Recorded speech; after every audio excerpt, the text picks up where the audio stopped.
ప్రాథమిక కోరిక. దాని అది కామన్ ఉండేది. అయితే అది ఒక్కటే కాదు, ఇది మాత్రం ప్రెస్ క్లబ్ ఆధారితంగా మనం చాలా పనులు చేయొచ్చు. నేను ఇంతకుముందు చెప్పిన మీట్ ది ప్రెస్ పేరు మీద 2025-27 సంవత్సరానికి ఎన్నుకున్న కమిటీ అధ్యక్షుడిగా రాసం శ్రీధర్, ప్రధాన కార్యదర్శిగా వాస లక్ష్మీనారాయణ, కోశాధికారిగా కోడూరు సందీప్, ఉపాధ్యక్షుడిగా యోగేష్ ఇంగ్లీష్ మీడియా నుంచి, నరేందర్ తెలుగు మీడియా నుంచి, పూసాల పూసెట్టి ఎలక్ట్రానిక్ మీడియా నుంచి, ఇఫ్తేఖార్ అహ్మద్ ఉర్దూ మీడియా నుంచి, సహకోశాధికారి రాజేశ్వర్, కార్యదర్శులు మండాది మారుతి, రామచందర్, వసీవుల్లా ఖాన్, సాంస్కృతిక కార్యదర్శి గుడ్డు వేణుగోపాల్ గౌడ్, ప్రచార కార్యదర్శి శివకుమార్, కార్యనిర్వహణ కార్యదర్శి శ్రీనివాసాచారి, సంయుక్త కార్యదర్శి ప్రశాంత్,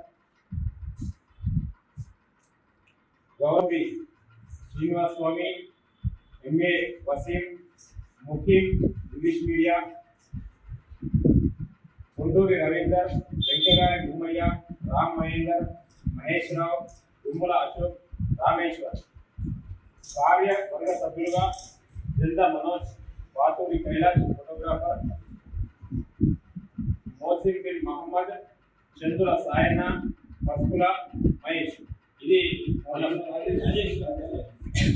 పసుపుల రాజేష్. ఇది మన పూర్తి స్థాయి ప్రెస్ క్లబ్ కమిటీ. దీనికి ఈ సందర్భంగా నా పర్సనల్ విన్నపం ఏంటంటే, ఎంత ఒత్తిడి ఉన్నప్పటికీ, ఎంతమంది విభేదించినప్పటికీ దీనికోసం ఎందుకు ఉన్నామంటే, ప్రెస్ క్లబ్ అనేది నిలబడడం ఒక ఏకైక ఉద్దేశం మాత్రమే. ఇది నేను ఎందుకు ఈ మాట మాట్లాడాలంటే, నేను ఒక 4-5 జిల్లాలో పనిచేసిన. ఎక్కడ పోయినా ప్రెస్ క్లబ్లో కొట్లాటలు ఉంటాయి, కానీ ప్రెస్ క్లబ్ అనేది ఉంటుంది. మన దగ్గర కొట్లాటలు లేవు అని ప్రెస్ క్లబ్ అనేది లేకుండా ఇది ఒక బాగా మన లోపల మనం యూనియన్ ఉంటామా, కొట్లాడుకుంటామా, వేరే ఉంటాం. ప్రెస్ క్లబ్ విషయానికి వచ్చేసరికంటే మనందరం ఒకటిగా ఉండాలా.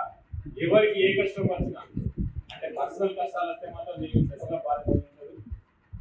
వృత్తిపరమైనటువంటి ఏ ఇబ్బంది వచ్చినా కూడా దానికి ప్రెస్ క్లబ్ ఉండాలి. దీనికి అధ్యక్షుడు, ప్రధాన కార్యదర్శుడు, కోశాధికారులు మాట్లాడకపోతే సరిపోతుందని చెప్పేసి అనుకోదు. ఎందుకు